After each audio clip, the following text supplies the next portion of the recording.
കല്യാണം കഴിഞ്ഞ് 3 ദിവസം അവളുടെ ഭർത്താവിന്റെ കൂടെ രാത്രി കഴിഞ്ഞപ്പോഴേക്കും അവൾക്ക് മതിയാവാണ്. പഞ്ചായത്ത് കൂട്ടിയിട്ട് അവള് ഇനി തന്റെ ഭർത്താവിന്റെ കൂടെ ജീവിക്കാൻ പറ്റില്ല എന്ന് പറയുന്നുണ്ട്. പക്ഷെ അതിന്റെ റീസൺ എന്താണെന്ന് ചോദിച്ചിട്ട് അവൾ പറയുന്നുമില്ല. അവളുടെ ഭർത്താവായിട്ടുള്ള പ്രതാപിന് പോലും എന്താണ് കാര്യം എന്ന് അറിയില്ലായിരുന്നു. വീട്ടിൽ വന്ന അവളാന്ന് വെച്ചാല് തന്റെ വീട്ടിലേക്ക് തിരിച്ചു പോകാനായി ഡ്രസ്സൊക്കെ പാക്ക് ചെയ്തോണ്ടിരിക്കുക. ആ സമയത്ത് പ്രതാപിന്റെ അമ്മ വന്നിട്ട് എന്തെങ്കിലും ഉണ്ടെങ്കിൽ സംസാരിച്ച് തീർക്കാനോ മോളൊന്ന് അഡ്ജസ്റ്റ് ചെയ്യാനായിട്ട് നോക്ക്, എന്താ പ്രശ്നം എന്ന് അമ്മനോടെങ്കിലും പറയുന്നൊക്കെ പറയുന്നുണ്ടെങ്കിലും അവളാന്ന് വെച്ചാല് നിങ്ങളുടെ മകന്റെ പ്രശ്നം മാറിയിട്ട് ഞാൻ തിരിച്ചു വരാന്ന് പറഞ്ഞ് പ്രതാപിന്റെ അച്ഛന്റെ കാലിൽ വീണ അനുഗ്രഹം വാങ്ങിയിട്ടൊക്കെയാണ് പോകുന്നത്. അവളുടെ അച്ഛൻ വന്നിട്ടാണ് അവളെ സ്വന്തം വീട്ടിലേക്ക് കൂട്ടിക്കൊണ്ടുവരുന്നത്. എന്നാൽ അമ്മ ഭയങ്കര ദേഷ്യത്തിലായിരുന്നു. ഒരു കാരണവും ഇല്ലാതെ ഭർത്താവിനെ ഉപേക്ഷിച്ച് വരാൻ ഇവൾക്ക് എന്താണ് ഭ്രാന്താണോ, എന്താണ് കാരണം എന്ന് വ്യക്തമായിട്ട് പറയാൻ പറഞ്ഞ് അമ്മ ചീത്ത പറഞ്ഞോണ്ടിരിക്കുകയാണ്. എന്നാൽ അവള് പറയുന്നുണ്ട് ഞാൻ എന്താണ് കാരണം എന്ന് പറയാനും പോകുന്നില്ല, എന്നോട് നിങ്ങൾ ചോദിക്കുകയും വേണ്ടാന്ന്. എന്നിട്ട് അവള് റൂം അടച്ചിട്ടിരിക്കുകയാണ്. ഇപ്പൊ നാട്ടിലുള്ളവരെല്ലാം പ്രതാപിന്റെ എന്തോ ഒരു പ്രശ്നം കൊണ്ടാണ് അവൾ പിണങ്ങി പോയതെന്ന് പറയാണ്. രാത്രി അവൻ എന്തോ അവള് സാറ്റിസ്ഫൈഡ് ആവുന്നില്ല, ആണക്കം കുറവാണ്, അതുകൊണ്ടാണെന്നൊക്കെ ഭയങ്കരമായിട്ട് ചർച്ച വരാണ്. ഇതുകൊണ്ട് തന്നെ പ്രതാപിന് നാട്ടിലിറങ്ങി നടക്കാൻ പറ്റാതാവുന്നുണ്ട്. തന്റെ ഭാര്യ ഇല്ലാതെ അവൻ കൂട്ടും പറ്റുന്നുണ്ടായിരുന്നില്ല. അച്ഛനോടും അമ്മയോടും പോയിട്ട് അവളെ വിളിച്ചിട്ട് വായോ വായോ എന്ന് പറഞ്ഞോണ്ടേ ഇരിക്കുകയാണ്. ഇപ്പൊ എല്ലാം അവൾ അങ്ങോട്ട് പോയിട്ടുള്ളൂ, നീ മിണ്ടാതിരിക്കുന്നതാണ് പറയുന്നത്. ഇതുപോലെ തന്നെയായിരുന്നു ഹീറോയിനും. നന്നായി തന്നെ അവനെ മിസ് ചെയ്യുന്നുണ്ടായിരുന്നു. ഫോൺ ചെയ്തൊക്കെ സംസാരിക്കുന്നുണ്ട്. അപ്പോഴും നിന്റെ പ്രശ്നം മാറ്റിയിട്ട് നീ എന്റെ അടുത്തേക്ക് വായോ, ഞാൻ സന്തോഷത്തോടുകൂടി എന്റെ കൂടെ വരാനാണ് പറയുന്നത്. ഇപ്പൊ തന്റെ പ്രശ്നം എന്താണെന്ന് അറിയാത്ത പ്രതാപാണെന്ന് വെച്ചാൽ അവളെ സാറ്റിസ്ഫൈഡ് ചെയ്യാനായിട്ട് അവളെ സംതൃപ്തിപ്പെടുത്താൻ പറ്റാത്തത് കൊണ്ടായിരിക്കും അവൾ പിണങ്ങി പോയതെന്ന് വിചാരിച്ച് അവൻ ഒരുപാട് ഗുളികകൾ കഴിക്കാൻ തുടങ്ങി,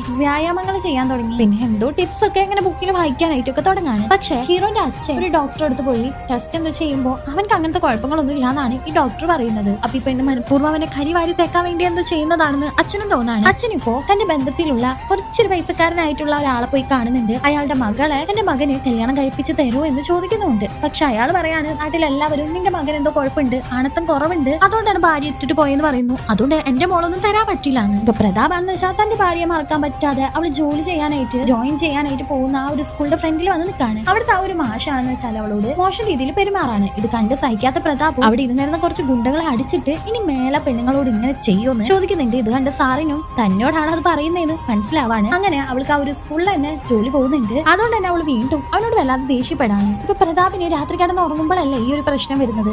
അതുകൊണ്ട് അവന് അന്ന് രാത്രി അമ്മയുടെ അച്ഛന്റെ നടുവിൽ കയറി കിടക്കാണ്, തനിക്ക് എന്തെങ്കിലും പ്രശ്നം ഉണ്ടോ എന്ന് അറിയാൻ വേണ്ടിയിട്ട്. പക്ഷെ പിറ്റേ ദിവസം ഒരു പ്രശ്നവും ഇല്ലാതെ എണീക്കാണ്. ഇപ്പൊ പ്രതാപിന്റെ അച്ഛൻ മറ്റേ ആളോട് എങ്ങനെയൊക്കെ സംസാരിച്ച് അവരുടെ രണ്ടുപേരുടെയും വിവാഹം തീരുമാനിക്കുന്നുണ്ട്. ഹീറോയിന്റെ അച്ഛൻ അവൾ എന്താണ് പ്രശ്നം ആരോട് പറയുന്നില്ലല്ലോ, അത് അറിയാൻ വേണ്ടിയിട്ട് ഹീറോയിന്റെ ഒരു ബെസ്റ്റ് ഫ്രണ്ട് ഉണ്ട്, അവളോട് കാര്യങ്ങളൊക്കെ ചോദിച്ചിട്ട് വരാനായിട്ട് പറയുന്നുണ്ട്. അവളോടാണ് എല്ലാ കാര്യങ്ങളും ഹീറോയിൻ പറയുന്നത്. അവൻക്ക് ശരിക്കും ഉറക്കത്തിൽ എണീറ്റ് നടക്കുന്ന സ്വഭാവം, അതുപോലെ ഭയങ്കരമായിട്ട് പേടിപ്പിക്കുന്ന രീതിയിൽ പൂജകളൊക്കെ ചെയ്യുക, മന്ത്രങ്ങളൊക്കെ ചൊല്ലുക, കുട്ടികളെ പോലെ അങ്ങോട്ടും ഇങ്ങോട്ടും ഓടിക്കളിക്കുക, ഇതൊക്കെയാണ് രാത്രിയാകുമ്പോൾ ഇവന്റെ പരിപാടി. അതുകൊണ്ടാണ് ഇതെല്ലാം ശരിയാവട്ടെ എന്ന് വിചാരിച്ച് അവൾ പിണങ്ങി പോന്നിരിക്കുന്നത്. പക്ഷെ ആക്ച്വലി ഇതല്ലായിരുന്നു അവളുടെ പ്രശ്നം. എന്തായിരിക്കും എക്സൈറ്റ് ആയിട്ടുള്ള അവളുടെ പ്രോബ്ലം അറിയാനായിട്ട് ഈ ഒരു മൂവിയുടെ ഫുൾ പാർട്ട് കാണാൻ താഴെയുള്ള പ്ലേ ബട്ടൺ ഒന്ന് ക്ലിക്ക് ചെയ്താൽ മതി.